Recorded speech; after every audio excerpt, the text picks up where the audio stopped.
হুসাইন রাদিয়াল্লাহু তাআলা আনহু এবার তার তাবুতে গেলেন, সকলের সাথে পরামর্শ করলেন রাত্রিবেলা, ও আমার সফর সঙ্গীরা তোমরা সবাই শোনো, আমরা ইয়াজিদকে খলিফা মানব না, ইয়াজিদকে খলিফা মানার চাইতে তাদের সাথে যুদ্ধ করে শাহাদাত বরণ করা আমাদের জন্য আরো উত্তম হবে।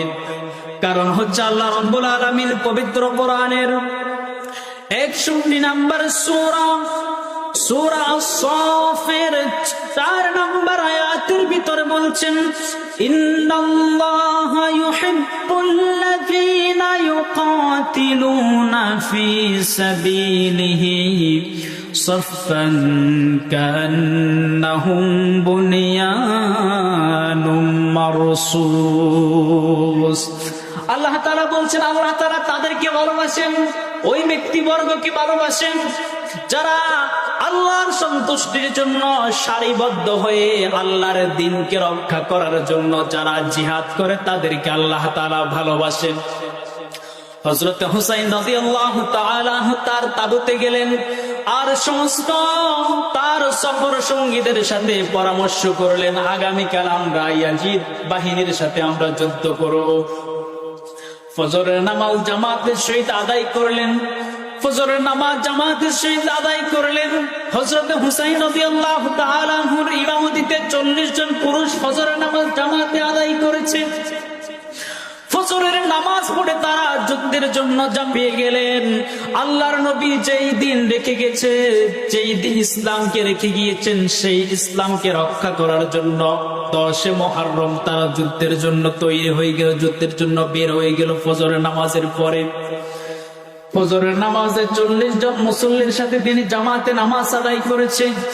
জোহরের নামাজের আগ মুহূর্ত, জোহরের নামাজের আগে আগে 40 জন যেই পুরুষ ছিল হযরতে হুসাইনের সাথে, জোহরের নামাজের আগে 40 জন সেই পুরুষ শাহাদাত বরণ করেছে। সুবহানাল্লাহ, তারা শাহাদাত বরণ করেছে 40 জন জোহরের নামাজের আগে।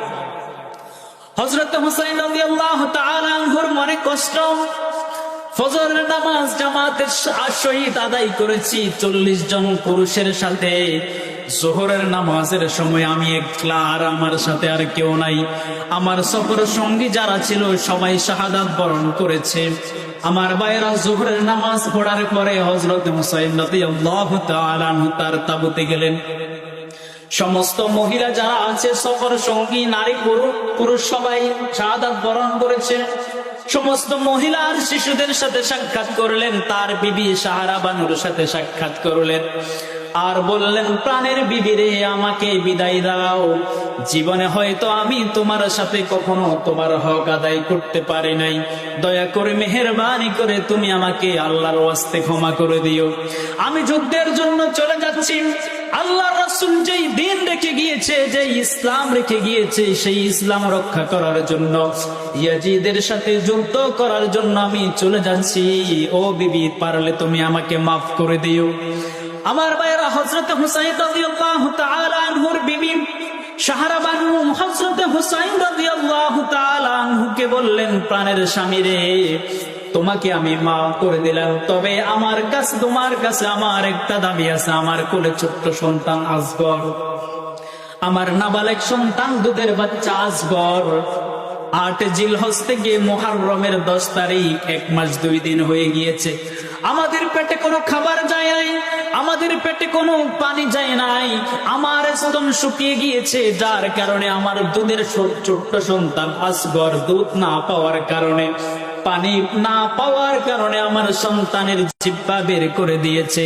তুমি দয়া করে আমার এই দুধের সন্তানকে নিয়ে, ও হুসাইন, আমার এই সন্তানকে নিয়ে ইয়াজিদ বাহিনীর কাছে নিয়ে যাও, যাতে তারা ফুরাত নদী থেকে একটু পানির ব্যবস্থা করে দেয়। হয়তো এই দুধের সন্তানকে দেখলে হয়তো তাদের অন্তরে মায়া লাগবে, আমার সন্তানের জন্য তারা একটু পানি দেবে।